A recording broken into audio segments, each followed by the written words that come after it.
Pemirsa, berikut ini kita simak liputan aktual yang berhasil dihimpun tim Cek dari Cek. Pemirsa, krisis rumah tangga artis Anna Tairas dengan Reno Pangabean akhirnya berujung di Pengadilan Jakarta Selatan. 21 Maret lalu akhirnya gugatan cerai Anna Tairas terhadap Reno memasuki persidangan cerai pertamanya di Pengadilan Negeri Jakarta Selatan. Tetapi dalam persidangan pertama itu baik Anna maupun Reno tidak datang. Pihak pengadilan mengundur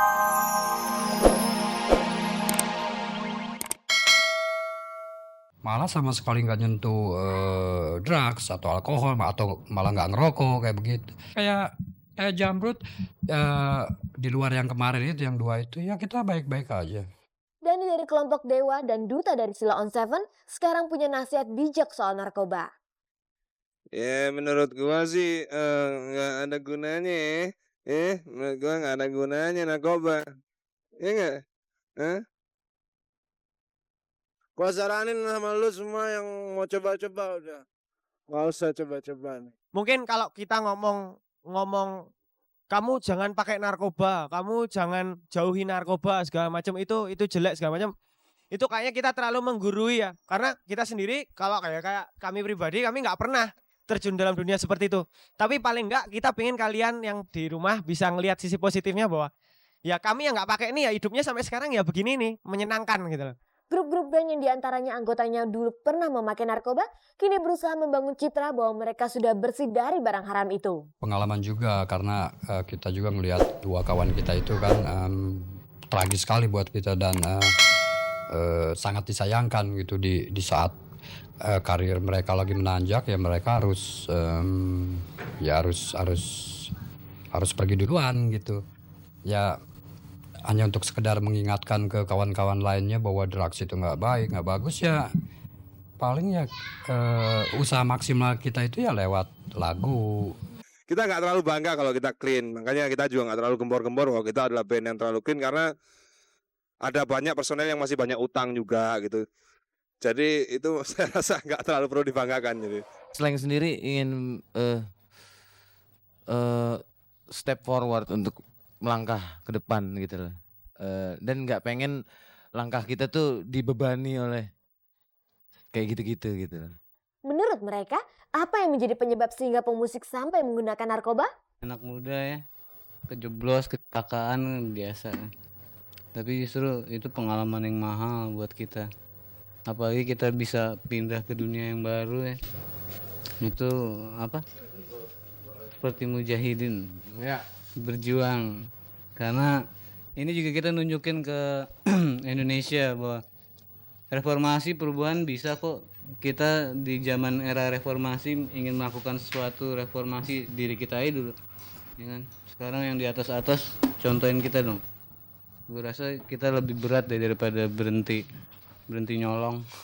Kalau dulu serba tergantung banget ya sama narkoba. Terus kondisi badan juga tergantung banget sama narkoba. Kalau sekarang nggak sama sekali. Tidak bebas gitu. Ada anggapan dengan menggunakan narkoba, kepercayaan diri tampil di atas panggung jadi lebih tinggi. Benarkah demikian? Karena mungkin mati rasa itu. Nggak ada rasanya gitu jadi cuek. Gimana ya apa? Cuman kadang nggak terkontrol. Menurut mereka cuek, tapi menurut orang lain gila. Soalnya gini deh, dulu sekarang gue ngeliat orang mabok tahu gitu dan bisa gitu ngebedain. Dan gue ngerasa ini orang kok norak banget sih gitu. Berarti dulu gue juga seperti itu gitu, dilihat orang ini orang kok norak banget sih gitu. Kalau pede itu kan datangnya dari kita sendiri. Kalau kita percaya ya jalan aja, kenapa enggak? Toh kayak demam panggung segala macam itu kan pasti bisa kita lewatin dengan experience, jam terbang segala macam. Setelah lama tidak menggunakan narkoba, apakah sesekali ada dorongan untuk mencoba menggunakan lagi? Gak ada sama sekali sih bagi saya pribadi dan kawan-kawan dari Jamrud juga gak ada sama sekali buat untuk nyoba-nyoba kayak gitu. No way. Ya sama aja kita jeblos got. Besok lewat lagi jalanan itu masuk lagi di got yang sama gitu loh ya. Stupid. Padahal kita udah tahu kan got itu bau sakit. Masa kita mau jeblosin lagi gitu.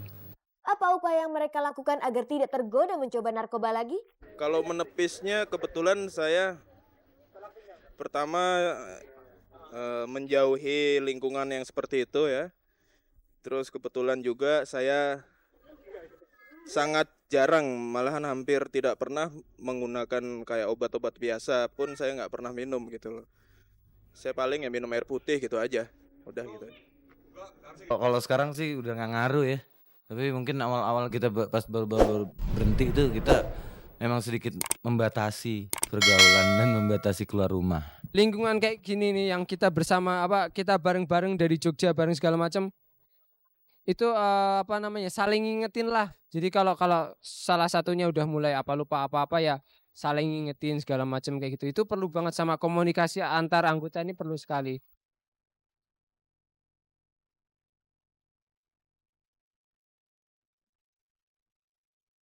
Pemirsa, berikut ini kita simak liputan aktual yang berhasil dihimpun tim Cek dari Cek. Pemirsa, krisis rumah tangga artis Anna Tairas dengan Reno Pangabean akhirnya berujung di Pengadilan Jakarta Selatan. 21 Maret lalu akhirnya gugatan cerai Anna Tairas terhadap Reno memasuki persidangan cerai pertamanya di Pengadilan Negeri Jakarta Selatan. Tetapi dalam persidangan pertama itu baik Anna maupun Reno tidak datang. Pihak pengadilan mengundur sidang sampai tanggal 27 Maret mendatang. Mengapa Anna dan Reno tidak datang di sidang pengadilan? Belum perlu ya, bukan menghindar. Saya nggak menunggu ya, tapi makanya saya saat ini juga saya bisa cerita, cuman itu tadi gitu loh, off the record. Nanti Anda tahu ceritanya dari awal, tapi nanti kalau mau nayangin juga atau mau diekspos juga, ini ke pengacara gitu loh. Mungkin cukup dari pengacara saya yang datang. Kita mau pelajari apa itu bentuk gugatan atau apa gitu ya. Nanti kita mempersiapkan jawabannya dan apa maunya mereka apa gitu dan masalahnya apa kita kan belum tahu ya. Sebenarnya apa yang menjadi alasan perceraian pasangan artis ini? Bisa saya jawab sekarang tapi off the record gitu loh. Saya mau cerita itu dari awal gitu kenapa ya sampai nanti akhirnya gitu. Kalau cuman gini nanti malah asumsi dari penerimaan dari masyarakat malah nanti berbeda-beda nanti menilainya. Bagaimana hubungan Anna dan Renold saat ini? Semenjak dia keluar dari rumah, saya belum pernah ketemu dengan dia. Susah mau kontak dia, bertelepon juga nggak ada tanggapannya. Keluarga saya juga datang nggak ada tanggapan, jadi ya udahlah. Benarkah selama ini Anna melarang Renold bertemu dengan anak sematawayangnya? Saya nggak dikasih ketemu kan. Paling saya bisa ketemu di sekolah. Nah kalau di sekolah saya ketemu, paling lihat dia main aja kan. Di sekolah masih bisa, tapi kalau untuk bawa dia atau apa mesti izin ibunya dan ibunya nggak kasih dan dia takut kalau tanpa izin ibunya dan ibunya sering nggak kasih gitu.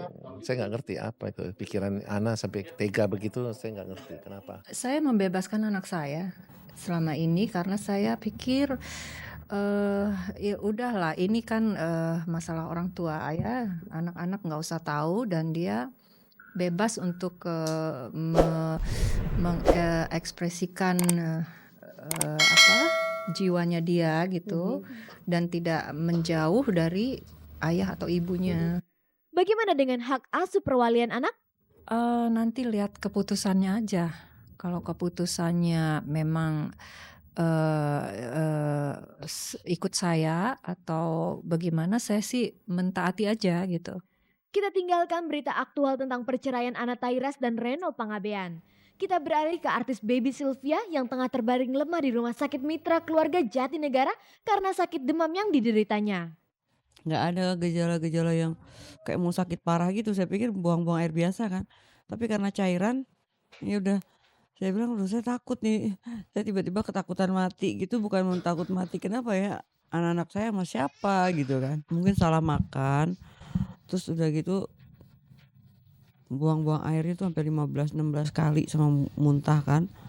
Ya udah akhirnya saya kesini. Sampai sini saya mesti diopname.